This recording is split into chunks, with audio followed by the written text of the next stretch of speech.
क्या वाकई आरएसएस प्रमुख मोहन भागवत ने मुसलमानों को यह नसीहत दी है कि तुम हिंदुओं से बड़े नहीं हो, तुम्हें कोई खतरा नहीं है, इसलिए भारत में आराम से रहो? क्या वाकई उनका ऐसा बयान था कि असदुद्दीन ओवैसी बुरी तरह से भड़क गए और उन्होंने कहा कि मुसलमानों को भारत में रहने की इजाजत देने वाली आरएसएस आखिर होता कौन है? दोस्तों, आज मैं आपको इस कार्यक्रम में बतलाने वाला हूं कि किस तरह से मोहन भागवत के एक बयान को गोदी मीडिया ही नहीं, कई सम्मानित पत्रकारों ने भी तोड़ मरोड़ कर पेश किया है। मोहन भागवत का एक बयान जो है वो वायरल हो रहा है, जिसमें उनके बारे में कहा जा रहा है कि उन्होंने मुसलमानों से कहा है कि भाई, तुम्हें भारत के अंदर डर की कोई जरूरत नहीं है, मगर खुद को हिंदुओं से बेहतर मत बताओ, हिंदुओं से श्रेष्ठ मत बताओ। दरअसल उनके बयान को आंशिक ढंग से पेश किया गया है और मेरा वादा हमेशा मेरे दर्शकों से रहा है कि आप तक मैं पूरा सच पहुंचाऊं, अर्ध सत्य ना पहुंचाऊं। मोहन भागवत के बयान को गोदी मीडिया किस तरह से तोड़ मरोड़ कर नफरती डिबेट्स कर रहा है, आपके सामने इसके प्रमाण हैं। इसकी चर्चा मैं बाद में करूंगा, मगर सबसे पहले मैं मोहन भागवत के दो बयान सुना रहा हूं आपको, जिस बयान को लेकर बवाल हो रहा है, मगर उस पूरे बयान को जो आपसे छुपाया गया है वो भी इस मंच पर मैं आपको बतलाने वाला हूं।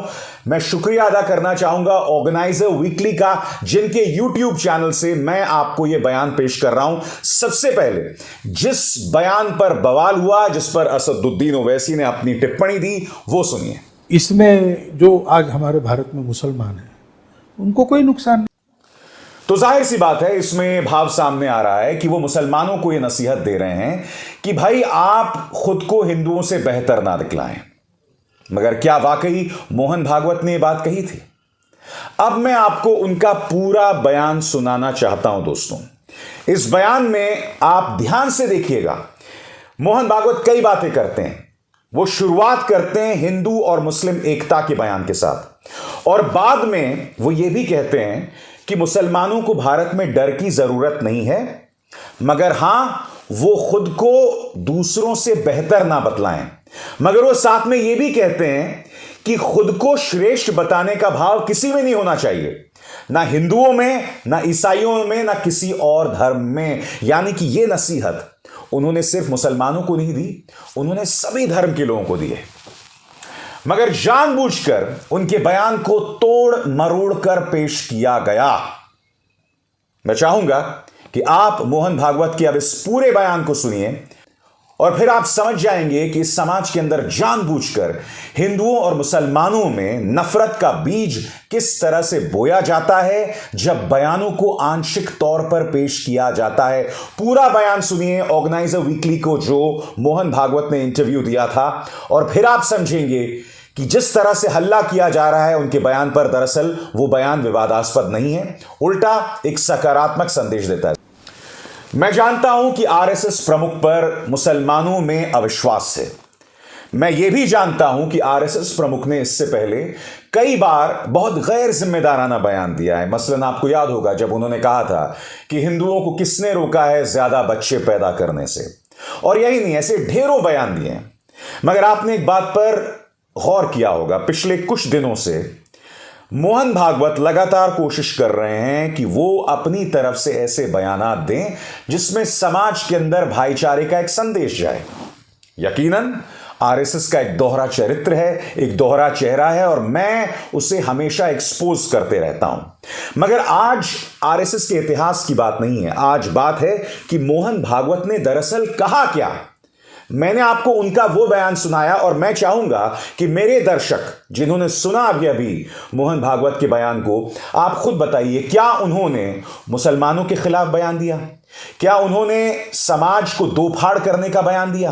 क्या उन्होंने सामाजिक एकता का संदेश नहीं दिया? और धर्म की जो श्रेष्ठता की बात है, यकीनन उन्होंने मुसलमानों को कहा कि आप खुद के धर्म को दूसरों से बेहतर मत बतलाइए, मगर उन्होंने यही बात हिंदुओं के बारे में भी कही। आपने सुना उन्होंने क्या किया? अब मैं आपको बतलाना चाहता हूं दोस्तों, असदुद्दीन ओवैसी ने इस पर क्या किया और गोदी मीडिया किस तरह से नफरती डिबेट्स इस पर कर रहा है। सबसे पहले असदुद्दीन ओवैसी का बयान, मुसलमानों को भारत में रहने की इजाजत देने वाले मोहन भागवत होते कौन हैं? असदुद्दीन ओवैसी ने कहा है कि आरएसएस की विचारधारा भारत के भविष्य के लिए खतरा है। एआईएमआईएम चीफ ने कहा कि भारत असली आंतरिक शत्रुओं को जितनी जल्दी पहचान ले उतना ही अच्छा होगा। अब दोस्तों, ओवैसी ने आंतरिक शत्रुओं की बात क्यों की? वो इसलिए की क्योंकि मोहन भागवत ने अपने इस इंटरव्यू में देश के अंदर के दुश्मनों की बात की।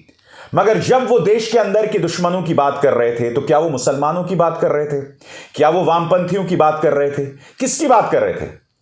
उसके लिए आपको इंतजार करना पड़ेगा। आपको अंदाजा होगा कि किस तरह से उनके बयान को तोड़ मरोड़ कर पेश किया गया है, वो बाद में दोस्तों। मगर पहले मैं आपको पढ़ के सुनाना चाहता हूं कि असदुद्दीन ओवैसी साहब ने दरअसल कहा क्या है आपकी स्क्रीन पर। आरएसएस प्रमुख मोहन भागवत के इस्लाम को देश में कोई खतरा नहीं है, लेकिन उसे हम बड़े हैं का भाव छोड़ना पड़ेगा वाले बयान पर सियासत तेज हो गई है। अब एआईएमआईएम चीफ असदुद्दीन ओवैसी ने भागवत को निशाने पर लिया है। उन्होंने कहा है, मुसलमानों को भारत में रहने या हमारे धर्म का पालन करने की अनुमति देने वाले भागवत होते कौन हैं? हम भारतीय हैं क्योंकि अल्लाह ने चाहा। उन्होंने हमारी नागरिकता पर शर्तें लगाने की हिम्मत कैसे की?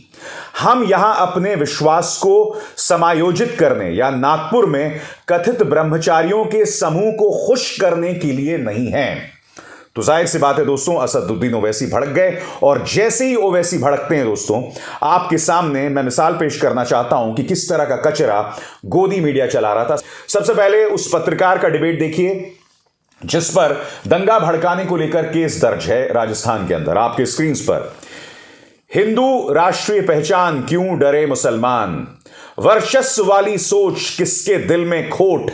आगे देखिए साहब, कौन चाहता है वर्चस्व, देश की सबसे बड़ी बहस। हिंदुस्तान रहेगा हिंदुस्तान, इसलिए भड़के भाईजान। हिंदू राष्ट्रीय पहचान क्यों डरे मुसलमान, युद्ध की मजबूरी कट्टरता जरूरी। आगे देखिए, 2024 का प्लान, इसलिए हिंदू मुसलमान। आगे, कट्टरता के विरुद्ध भागवत युद्ध 2024 का प्लान, इसलिए हिंदू मुसलमान। यानी कि हर जगह मोहन भागवत के बयान को लेकर भड़काऊ डिबेट करना। ओवैसी साहब भी उनके बयान पर भड़क गए। याद कीजिए, असदुद्दीन ओवैसी ने यह कहा था कि आंतरिक शत्रु कौन है, देश की जनता पहचान ले।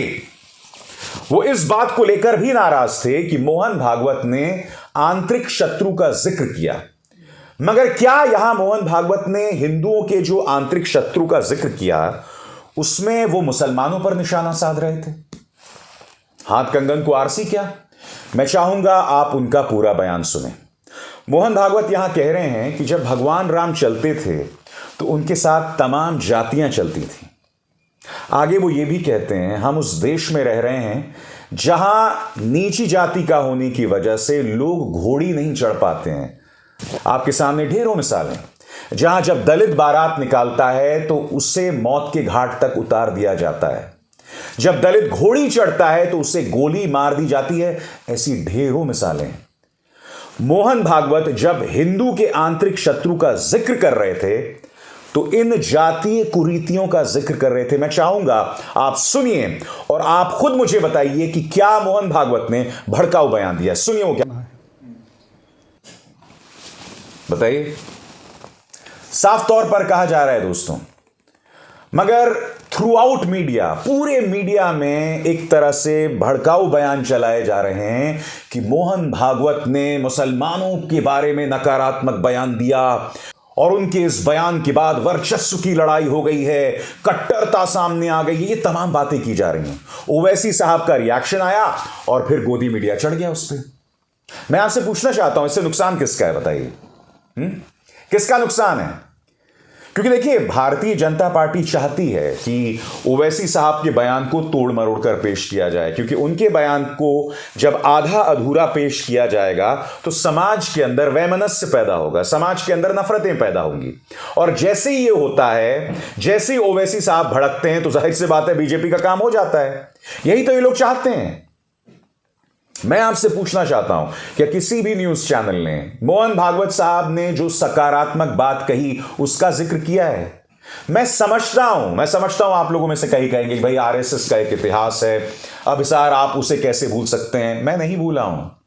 यह मत भूलिए कि आरएसएस की दोहरी नीति के खिलाफ सबसे मजबूती से इस देश में अगर किसी पत्रकार ने अपनी बात रखी है तो वह आपके सामने खड़ा हुआ है। लगातार मैंने उस बात को आपके सामने रखा है। आप इस बात को कैसे नजरअंदाज कर सकते हैं? मगर जब कोई बात नकारात्मक नहीं है तो आप मुझसे कैसे उम्मीद कर सकते हैं कि मैं उसमें जहर घोल दूं? सवाल का जवाब दीजिए। आप कब तक हिंदू और मुसलमान के नफरत में दफन रहना चाहते हैं? और यह नसीहत मैं सिर्फ हिंदुओं को नहीं दे रहा हूं, यह नसीहत मैं उन मुसलमानों को भी दे रहा हूं जो अक्सर इस चीज से फ्रस्ट्रेटेड हो जाते हैं। यकीनन सांप्रदायिकता के खिलाफ हमें जंग लड़नी है, लड़ाई लड़नी है, और मैं लड़ रहा हूं। इस मंच पर मैंने कई बार सांप्रदायिकता, कट्टरता के खिलाफ अपनी आवाज बुलंद की है, मगर जहां नफरत नहीं है वहां नफरत क्यों पैदा करना?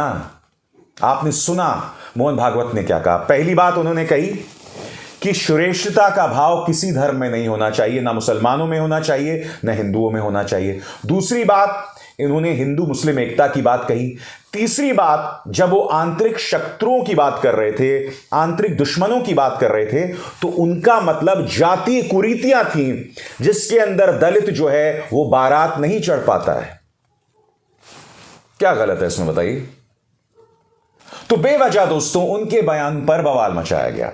स्वतंत्र और आजाद पत्रकारिता का समर्थन कीजिए, सच में मेरा साथी बनिए। बहुत आसान है दोस्तों, इस ज्वाइन बटन को दबाइए और आपके सामने आएंगे ये 3 विकल्प, इनमें से एक चुनिए और सच के इस सफर में मेरा साथी बनिए।